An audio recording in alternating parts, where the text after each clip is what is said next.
Wala pang isang linggong naluluklok si Senador Alan Peter Cayetano bilang Senate President. Pero sabi mismo ni Cayetano, meron na naman anyang pinaplanong kudeta sa Senado.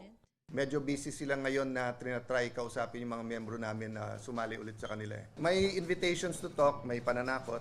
Isa sa 13 senador na bumoto para kay Cayetano ay ang lubutang na si Senador Ronald Bato de la Rosa. Sa gitna ng pananatili niya sa Senado dahil sa banta ng pagsisilbi sa kanya ng ICC arrest warrant,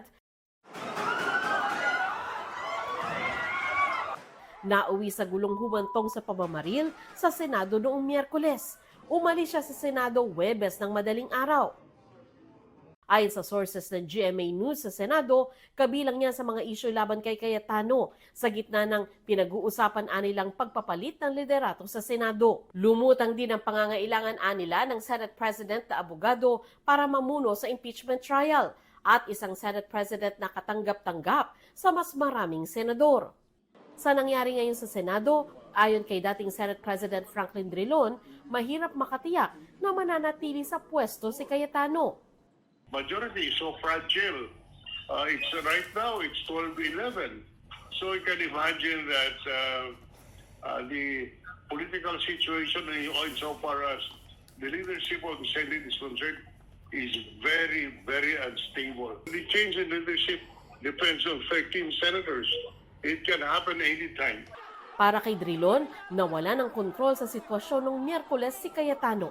That's a responsibility. Whoever is the president of the Senate, it is the sergeant at arms who fire the shots, and Pascal siya under the supervision and control of the Senate President. Hirit naman ang mga dating miyembro ng UP student political groups na sandigan ng mag-aaral para sa sambayanan o sa masa at nagkaisang tugon. Magbitiw bilang Senate President si Cayetano. Batay sa kanilang pahayag, miyembro si Cayetano ng nagkaisang tugon nang magsilbi siyang University Student Councilor. Mahigpit na magkalabang organisasyon noon ang dalawang grupo. Hinihingan pa namin ng reaksyon si Cayetano, bagamat nauna na niyang sinabing tiwala siya sa boto ng kasalukuyang mayorya. I believe in the 13, I believe in our cause. Yun nga ang challenge ko ngayon. 'Di ba? Trabaho or mamulitika. Si Senador Erwin Tulfo na nasa minority bloc, sinabing walang kumakausap sa kanila ng kapatid na si Senador Raffy Tulfo tungkol sa pagpapalit ng Senate President. Pero sana raw, bigyan ng tsansa si Cayetano sa kanyang pwesto.